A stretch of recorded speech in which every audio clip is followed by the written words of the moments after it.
অনুভূত হলো গোটা উত্তরবঙ্গে, ভূমিকম্পে কাঁপলো গোটা উত্তরবঙ্গ। কম্পন অনুভূত হলো কলকাতাতেও।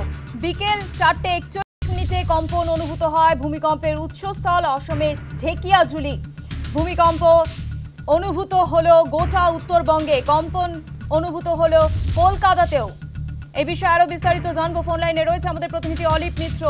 অলিপ, একেবারে যে কম্পনের ছবি, সেই কম্পনের ছবি আমরা দেখতে পাচ্ছি এই মুহূর্তে। উত্তরবঙ্গের কি পরিস্থিতি? দেখো, ভূমিকম্প ঠিক 4:41 নাগাদ হয়েছে এবং এই ভূমিকম্পের মাত্রা ছিল রিক্টার স্কেলে 5.49। অর্থাৎ এই ভূমিকম্প যতটা হয়েছিল সেই ভূমিকম্পের মাত্রা যদি আর কিছুটা বাড়তো তাহলে কিন্তু ভয়াবহ আকার নিতে পারত। তবুও যেইভাবে ভূমিকম্প হয়েছে, বিকেল বেলা যে সময় মানুষের কর্মব্যস্ত থাকে ঠিক সেই সময় পুজোর বাজার কেবল জমে উঠেছে, ঠিক সেই সময় মানুষ বাজার করতে বেরিয়েছে, তখন কিন্তু এরকম একটা ভূমিকম্প। বিভিন্ন মল থেকে মানুষ রাস্তায় বেরিয়ে যায় এবং রাস্তায় বেরিয়ে তারা কিন্তু কেনাকাটা বাদ দিয়ে তারা রাস্তায় ছুটে আসে এবং ভূমিকম্পের সময় দেখা যায় যে প্রচুর মানুষকে ছোটাছুটি করতে।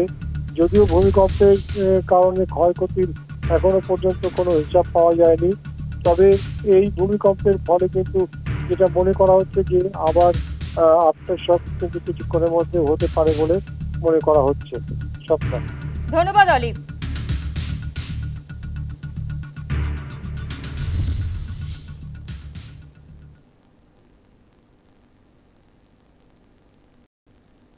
এবার অভিনেত্রী মিমি চক্রবর্তী, তাকে ডেকে পাঠালো ইডি এবং 15ই সেপ্টেম্বর তাকে দিল্লিতে ডেকে পাঠানো হয়েছে। অভিনেত্রী মিমি চক্রবর্তীকে ডেকে পাঠালো এনফোর্সমেন্ট ডিরেক্টরেট।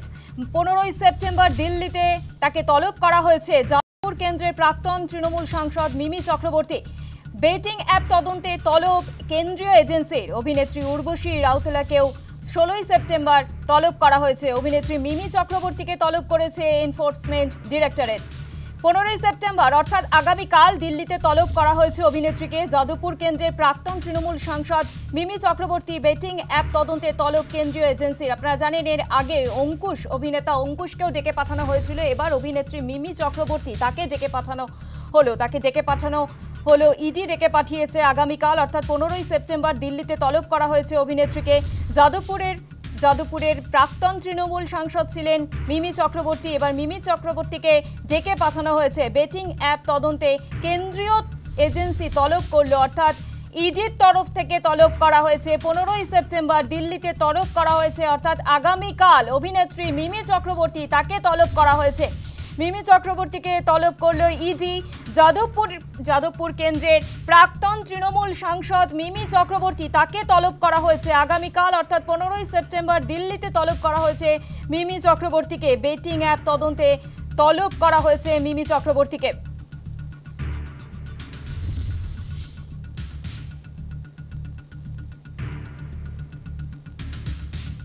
মিমি চক্রবর্তীকে তলব করা হয়েছে, তলব করেছে ইডি। আর এই বিষয়ে কুণাল ঘোষ কি বলেছেন শোনাবো আপনাদের।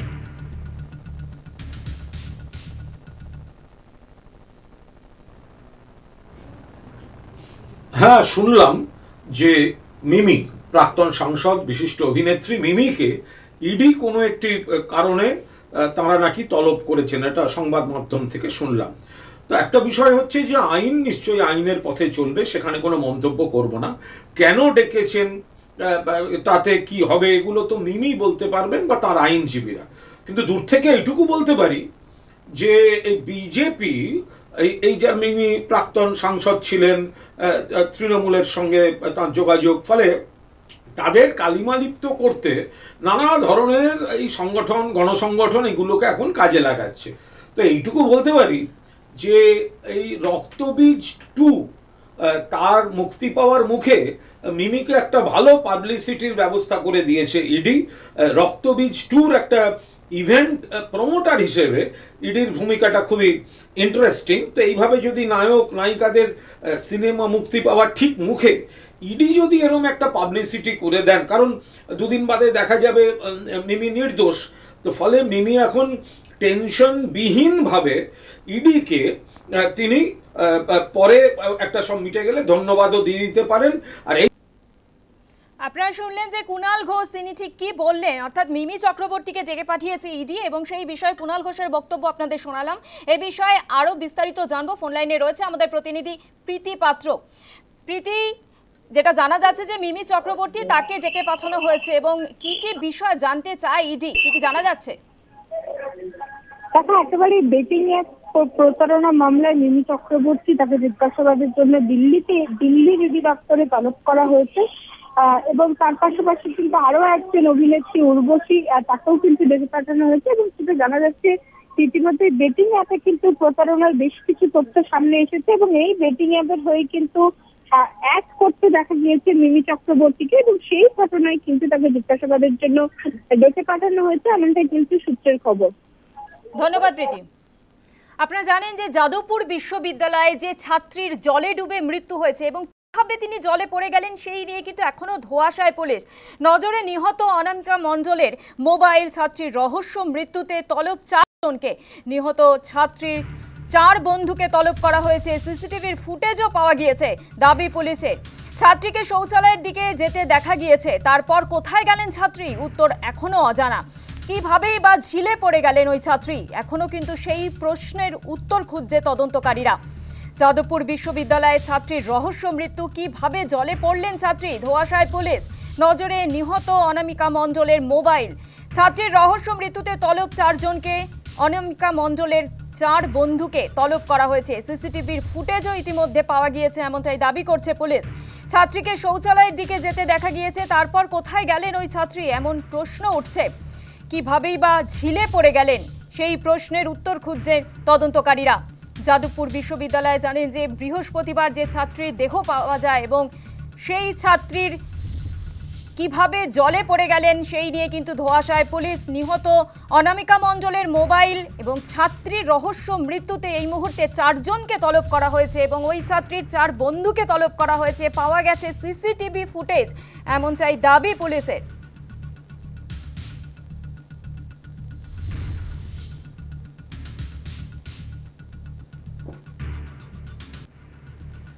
আর যাদবপুরের এই ঘটনা নিয়ে সিপিআইএম ও এসএফআই কে তীব্র কটাক্ষ কল্যাণ বন্দ্যোপাধ্যায়, তিনি কি বলেছেন শোনাবো। Safety and security has been provided by the state government there, but unless the university calls any police authorities, they cannot enter into the Jadavpur University. Outside it is there. What is the reason for death that I cannot comment now. Investigation is going on. Postmortem report will come. Police is making investigation. That I will say later on. But 30% students of the CPM, SFI had taken alcohol, ganja, everything. The CPM is ruining the Jadavpur University. For long, CCTV will not be kept. All our gundadism, hooliganism of the communist parties students at the Jadavpur University. 34 years what that Jamana was there in the West Bengal, which is no longer there after they have removed from the West Bengal government. Still in Jadavpur, same tradition they are continuing. যাদবপুরের পাশাপাশি এবার আপনাদের দেখাবো Malda medical college. Malda medical কলেজে যে চিকিৎসক পড়ুয়ার মৃত্যু হয়েছে সেই মৃত্যুতে এবার প্রেমিক উজ্জ্বল সোরেনকে গ্রেফতার করা হয়েছে। মালদাহ মেডিকেল কলেজে চিকিৎসক এই উজ্জ্বল সোরেন, দফায় দফায় তাকে জিজ্ঞাসাবাদ করা হয় এবং জিজ্ঞাসাবাদের পরেই তাকে গ্রেফতার করা হয়। ইতিমধ্যেই ওই মৃতের পরিবার অভিযোগ জানিয়েছে এই উজ্জ্বল সোরেনের বিরুদ্ধে এবং তাকে বিষ খাইয়ে খুনের অভিযোগ তুলেছে মৃতের পরিবার। মালদহ মেডিকেল কলেজে চিকিৎসকের রহস্য মৃত্যুতে গ্রেফতার চিকিৎসক পড়ুয়া প্রেমিক উজ্জ্বল সোরেন। মালদহ মেডিকেল কলেজেরই চিকিৎসক ছিলেন এই উজ্জ্বল সোরেন এবং তাকে দফায় দফায় পুলিশ জিজ্ঞাসাবাদ করে এবং তারপরেই তাকে গ্রেফতার করা হয়। পরিবারের তরফ থেকে বিষ খাইয়ে খুনের অভিযোগ, এমনটাই কিন্তু দাবি করা হয়েছে। অর্থাৎ মালদহ মেডিকেল কলেজে যে চিকিৎসক পড়ুয়ার মৃত্যু হয়েছে সেই মৃত্যুতে ইতিমধ্যেই তার প্রেমিককে গ্রেফতার করা হয়েছে। আপনারা জানেন যে তপসিয়ায় যে চাঁদার জুলুমবাজির ঘটনা ঘটে এবং সেই ইতিমধ্যে দুজনকে গ্রেফতার করা হয়েছে পুলিশের জালে দীপক দে ও রবিন গনসালভেস। ঘটনাকে ঘিরে তৃণমূলের গোষ্ঠীদ্বন্দ্ব। 10,000 টাকা চাঁদা চাওয়ার অভিযোগ। দুটি দোকান থেকে 4,000 টাকা চাঁদা, 4,000 টাকা চাঁদা দেন ওই ব্যবসায়ী। বাকি টাকা না দেওয়ায় বচসা, মারধর। ব্যবসায়ী অমিত সরকারকে মারধরের অভিযোগ। অভিযুক্ত অভিযোগকারী দুজনেই কিন্তু তৃণমূল কর্মী, এমনটাই কিন্তু জানা গিয়েছে। তপসিয়ায় চাঁদার জুলুম, গ্রেফতার 2 অভিযুক্ত। পুলিশের জালে দীপক দে, রবিন গনসালভেস। ঘটনাকে ঘিরে তৃণমূলের গোষ্ঠীদ্বন্দ্ব। 10,000 টাকা চাঁদা চাওয়ার অভিযোগ। দুটি দোকান থেকে 4,000 টাকা চাঁদা, 4,000 টাকা চাঁদা দেন ওই ব্যবসায়ী। বাকি টাকা না দেওয়ায় বচসা, মারধর। ব্যবসায়ী অমিত সরকারকে মারধরের অভিযোগ। অভিযুক্ত আর অভিযোগকারী দুজনেই কিন্তু তৃণমূল কর্মী, এমনটাই জানা গিয়েছে।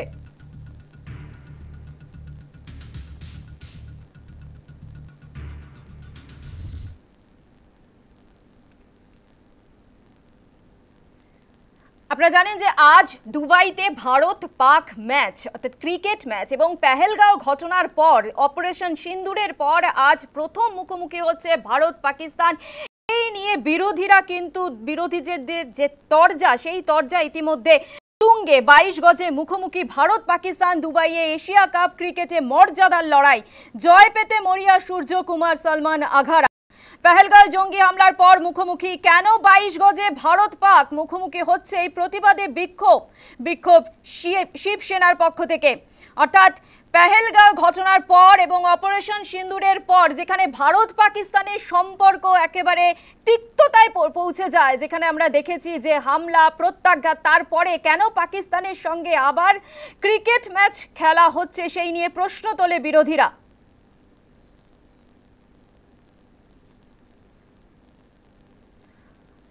আর এই বিষয়ে মোদীকে, অর্থাৎ প্রধানমন্ত্রীকে কটাক্ষ করেছেন কল্যাণ বন্দ্যোপাধ্যায়। দেশে জ্যাঠা ভাইপো চলছে, মোদী হলেন জ্যাঠা, ভাইপোরা সব ছড়িয়ে রয়েছেন। কি বলেছেন তিনি, শোনাবো আপনাদের।